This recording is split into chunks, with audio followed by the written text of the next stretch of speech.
Ayatollah खामनाई साहब की rash गाह से आप कितने दूर रहते थे, हैं अब भी, यानी कितना दूर हैं आप? जी, मेरी रिहाइश तकरीबन 600 मीटर के फासले पे है उस कंपाउंड से जहां पे सुप्रीम लीडर रहते थे और शहीद हुए। आप 28 फरवरी की सुबह याद करते हैं कि क्या, कैसे उस धमाके के बाद क्या हुआ आपके साथ? आपको आवाज आई या आपने क्या महसूस किया जब आयतुल्लाह खामनाई साहब पर हमला किया गया? अल्लाह अकबर। मैं वो इकबाल का एक मिसरा, एक शेर का ना, कि आंख जो कुछ देखती है लब पे आ सकता नहीं, महवे हैरत हूं कि दुनिया क्या से क्या हो जाएगी। मेरी आंखों ने जो मनाजर उस दिन देखे थे बटी साहब, मुमकिन है कोई बंदा कहे, मुमकिन है मैं मसलन शेर भी कहता हूँ, मैं शायर भी हूँ, किताबें भी लिखता हूँ, लेकिन इसके बावजूद वो मनाजर जो मैंने देखे थे, मेरी आंखों ने देखे, शायद वो मैं लफ्जों के अंदर मनोमन बयान न कर सकता हूँ। मैं उस वक्त 9:15 बजे अपने घर में, उस वक्त मैं सोया हुआ था, मुबारक रमजान था और मैं मामूलन सहरी के बाद ही सोता था, रात भर जागता था। मैं सहरी के बाद सोया और 9:15 बजे के करीब जब धमाका हुआ तो हमारा घर जो है वो यानी लरज रहा था, और मैं खुद बेड से जहां पे मैं सोया हुआ था तकरीबन दो फुट जो है ऑलमोस्ट ऊपर उठा और फिर नीचे, यानी सोते हुई हालत में नीचे गिरा, यानी कालीन के ऊपर मैं गिरा जाके, और मुझे कोई पता नहीं था क्या हुआ है।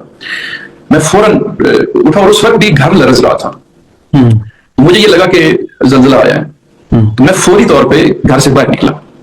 घर से बाहर निकला तो जो घर की गली है, उसी गली के चौक से दूसरी तरफ जो वो यही कंपाउंड था सुप्रीम लीडर का, मैं जब उस चौक के अंदर पहुंचा जो घर के सामने था, तो मैंने देखा कि वहां सामने से धुआं उठ रहा था।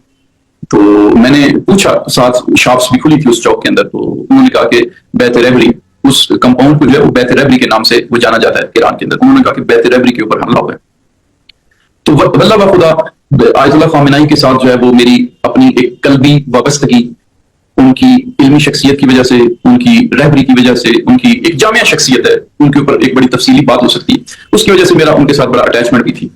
तो मुझसे रहा ना गया, मैं मसलन मीडिया कर रहा था और मैंने देखा कि साथ ही हमारे घर के थोड़े से फासले पे एक स्कूल भी था, फौरी तौर पर स्कूल में छुट्टी हो गई, लोग इकट्ठे होना शुरू हो गए उस जगह पे। और उस वक्त अभी इंटरनेट चल रहा था, नेट के ऊपर भी मैंने जब ईरान की मुख्तलिफ खबर जो न्यूज एजेंसीज हैं उनको चेक किया तो उन्होंने भी ये बताया कि बैत रहबरी के ऊपर जो है वो हमला हुआ है, लेकिन उन्होंने साथ ये कहा कि आयतुल्लाह खामेनी वहां पे मौजूद नहीं थे, वो किसी महफूज मकाम पे थे और वो महफूज हैं और लिहाजा लोग परेशान ना हो। इसी तनाजर में 2-3 और जो ऑफिशियल्स थे ईरान के, उन्होंने भी ये बयान दिया कि आयतुल्लाह खामेनी महफूज जगह पे, वो वहां पे मौजूद नहीं थे। ये एक हौसला हुआ इससे, लेकिन जो मेरी छठी हिस्स उस वक्त कहती थी वो ये थी कि आयतुल्लाह खामेनी ने इससे पहले भी, क्योंकि हमें मालूम था कि उनको जो है वो बहुत ज्यादा धमकियां दी जाती थी, खुसूसन जब सैयद हसन नसरुल्लाह को लुबनान के अंदर शहीद किया गया था तो इसराइल ने ये ऐलान किया था कि अगला टारगेट हमारा आयतुल्लाह खामेनी है। तो जब ये ऐलान हुआ तो उसके बाद ईरान की सिक्योरिटी काउंसिल ने और दीगर सिक्योरिटी के इदारों ने रहबर इंकलाब को ये कहा कि आप हम चाहते हैं किसी महफूज मकाम पे शिफ्ट करें, तो इन्होंने इनकार किया था और कहा था कि नहीं, मैं इसी जगह पे रहूंगा, अगर आपने मुझे शिफ्ट करना है तो पूरी कौम के लिए जो है ना आप अंडरग्राउंड बैरकों का बंदोबस्त करें ताकि हम पूरी कौम को लेके जाएं, वरना मैं कौम के साथ यहाँ पे मौजूद रहूंगा। और ना सिर्फ ये बात की बल्कि उसके बाद जो है वो अगला जो जुम्मा था गलबन, उस जुमे को रहबर इंकलाब ने, या नमाज ईद थी, अब मुझे कंफर्म नहीं, ईद या जुमे में से एक इज्तिमा था, वो भी उन्होंने खुले आसमान के नीचे आके पढ़ाया भी, इन सिक्योरिटी थ्रेट के बावजूद भी। तो इसी तरह उनकी जो सीरत थी वो जरा मेरे मुताले में से थी और मुझे ये लग रहा था कि वो कहीं और नहीं जा सकते।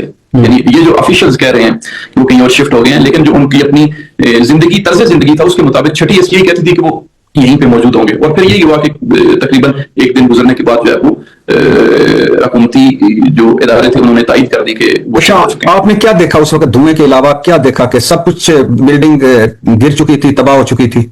जी, इब्तदाई तौर पे, यानी चूंकि मैं बिल्कुल करीब था ना, तो उस वक्त अभी सिक्योरिटी फोर्सेस ने आके उसको सील नहीं किया था, बाद में आके फिर उस एरिया को सील किया, यानी बाद में आके उन्होंने पूरी वो जिस तरह कनात हमारे यहाँ लगाई जाती है या बैरियर लगाए जाते हैं, उस वक्त अभी बैरियर नहीं लगे थे और हम बिल्कुल, यानी जो दीवार थी उस कंपाउंड की, उस दीवार के बिल्कुल, यानी यूं समझे कि तकरीबन 10-15 कदम के फासले पे वहां तक मैं नजदीक चला गया था। फिर उसके बाद धुआं उठ रहा था, फिर सिक्योरिटी के लोग तकरीबन आधे घंटे तक आए, आधे घंटे तक भी धुआं उठता रहा। फिर उसके बाद उन्होंने हमें थोड़ा पीछे किया, कहा कि आप चौक तक चले जाएं।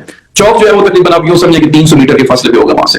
तो चौक पे जब हम गए तो फिर हमारी आंखों के सामने जो है वो मिसाइल अटैक हुए, यानी पहले जो वहां पे बम्बार्डमेंट हुई थी उसके तकरीबन आधे घंटे के बाद दोबारा जो है वहां पे मिसाइल फायर किए गए लगे हैं। پھر مزید آدھا گھنٹہ گزرا، پھر تیسری دفعہ وہاں پہ لگے، یعنی 3 دفعہ اس کمپلیکس کے اوپر جو ہے وہ اٹیک ہوا. ایک دفعہ دوسری دفعہ جو ہوا تھا وہ میری آنکھوں کے سامنے ہوا. پھر سیکورٹی کے لوگوں نے ہمیں بھی کہا کہ آپ یہاں سے سائڈ میں چلے جائیں. ظاہر وہ لرزہ بھی اس کا اتنا زیادہ تھا کہ وہاں پہ بالکل کھڑے بھی نہیں ہو سکتے تھے ہم. تو پھر میں اس کے بعد گھر آ گیا. تقریباً 1 گھنٹے کے بعد دوبارہ جب اٹیک ہوا تیسری بار، تو پھر بھی اس کی جو آواز اور اس کی جو لرزش تھی وہ ہمارے گھر میں وہ محسوس ہوتی تھی.